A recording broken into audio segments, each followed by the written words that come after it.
अस्सलाम वालेकुम dear students.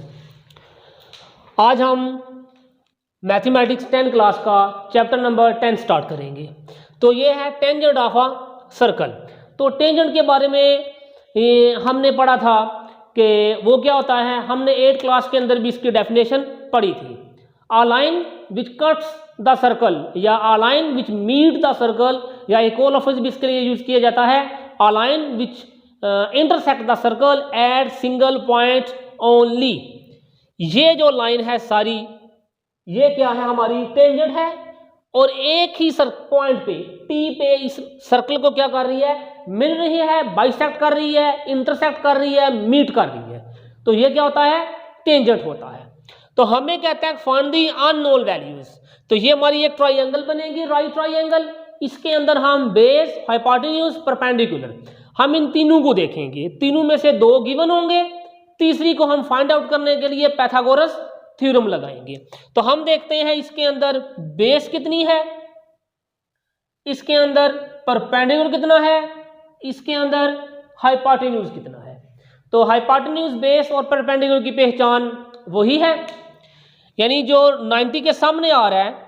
यानी अगर कुछ आपको जहन में ना रहे, जो फिगर थोड़ी सी टेढ़ी है, सीधी करके देखनी पड़े, तो आप एक सिंपल भी बात याद रखते हैं कि जो तिरछी लाइन है, ठीक है जी, जो इस तरह की ऐसे तिरछी लाइन बन रही है, वो हमारा क्या होता है, हाइपोटेन्यूज होता है। और वो हाइपोटेन्यूज लेंथ में हमेशा सबसे बड़ा होता है। वो हमारा कितना है, 18 सेंटीमीटर।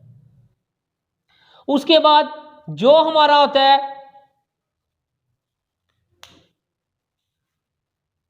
हाइपोटेन्यूज के बिल्कुल सामने अपोजिट पोजीशन में, वो हमारा परपेंडिकुलर होता है और वो हमारा 12 सेंटीमीटर है। रहेगी बात अननोन की, एक्स की, तो वो हमारी बेस होगी। हम इसको सॉल्व करने के लिए लगाएंगे बाय पाइथागोरस थ्योरम। और पाइथागोरस थ्योरम क्या था, हाइपोटेन्यूज का स्क्वायर इक्वल बेस का प्लस परपेंडिकुलर का। तो h कितना है जी, 18 है, इक्वल टू b कितना है, x, फिर p कितना है, 12 सेंटीमीटर। अब हम इनके स्केयर लेते हैं। तो 18 का स्केयर आता है 324, ये x स्केयर 12 का 144। अब ये प्लस का है, इधर आगे क्या होगा, माइनस का हो जाएगा। अब हम इन दोनों को माइनस करते हैं, तो 4 से 4 0, 2 12 से 4 8, 80 आ गया। अब स्केयर को खत्म करने के लिए क्या लिया जाता है जी, taking square root on both sides. तो हम इसका क्या लेते हैं, स्क्वायर रूट ले लेते हैं। तो अब हम इसको देखते हैं, कैलकुलेटर के ऊपर इसका स्क्वायर रूट निकालते हैं।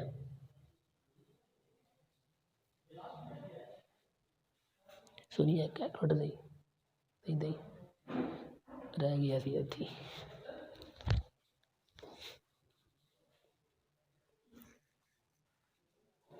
अब हम इसका स्क्वायर रूट देखते हैं। अच्छा जी, यहां पे आता था 180, ठीक है। यहां पे एक मिस्टेक हो गई थी, यहां पे हम इन दोनों को जब माइनस करते हैं तो हमारा क्या आता है, 180 आता है। अब हम यहां पे भी 180 करेंगे। अब हम 180 का स्क्वायर रूट लेते हैं, तो ये हमारा आ जाता है 13.41। तो हम इसको 13.4 कंसीडर कर लेते हैं, यानी ये हमारी अननोन वैल्यू निकल आई है। ये हमारा फर्स्ट पार्ट हो गया। अब हम इसका अगला पार्ट देखते हैं कि उसके अंदर हमसे क्या वो डिमांड कर रहा है।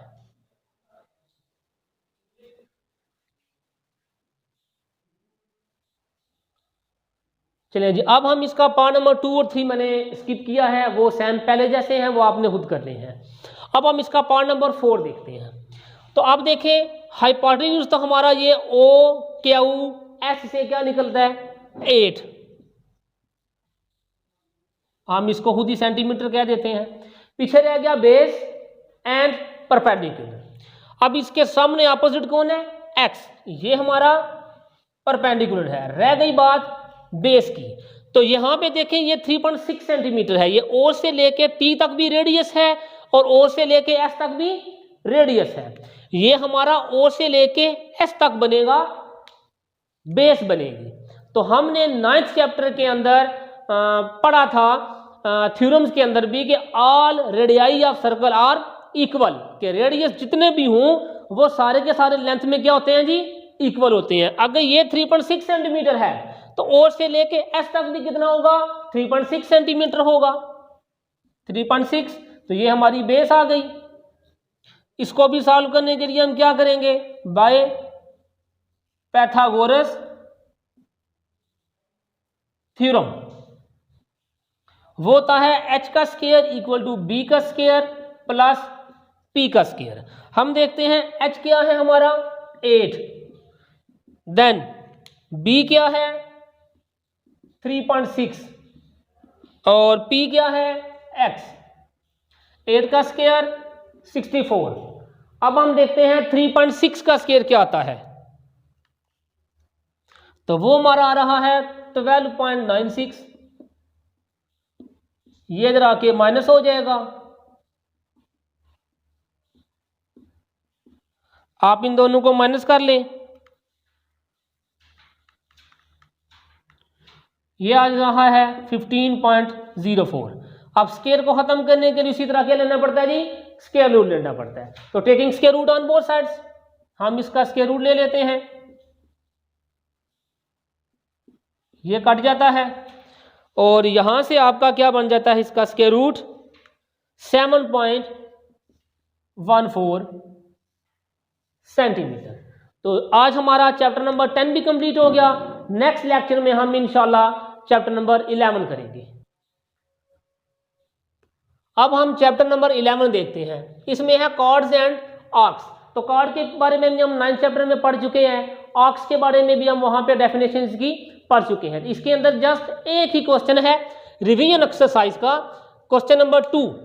पार्ट नंबर 1 डेफिनेशन है, तो वो आप पढ़ चुके हैं पीछे डेफिनेशंस। अब देखते हैं हम पार्ट नंबर 2। इसमें ये इसने फिगर दी है और 2 एंगल्स दिए हैं। एक दिया है एंगल COD और दूसरा दिया उसने एंगल AOB। हम छोटी क्लासेस के अंदर, एक क्लास के अंदर भी ये कंसेप्ट पढ़ के आए थे कि वर्टिकली एंगल्स और अल्टरनेट एंगल्स और अपोजिट एंगल्स क्या होते हैं, इक्वल होते हैं, कॉन्ग्रुएंट होते हैं। कॉन्ग्रुएंट का मतलब लेंथ में एक जैसे। तो ये दोनों जो वर्टिकली एंगल्स हैं ये आपस में क्या होंगे, कॉन्ग्रुएंट होंगे, यानी लेंथ में एक जैसे होंगे। यानी कि मेजर एंगल COD इक्वल होगा मेजर एंगल AOB। तो अब हम इसकी पुटिंग करते हैं। COD है T+5 और मेजर एंगल AOB है 60। अब देखें रूल्स के मुताबिक एक वैल्यू अगर प्लस हो रही है तो दूसरी तरफ जाकर क्या होती है जी, माइनस होती है। तो 5 को उधर माइनस कर देंगे, ये 55 डिग्री बन जाएगा। यानी हमारी T की वैल्यू क्या आ गई, 55 डिग्री आ गई। तो ये हमारा 11 चैप्टर भी खत्म हो गया। नेक्स्ट लेक्चर में इंशाल्लाह हम नेक्स्ट चैप्टर पढ़ेंगे।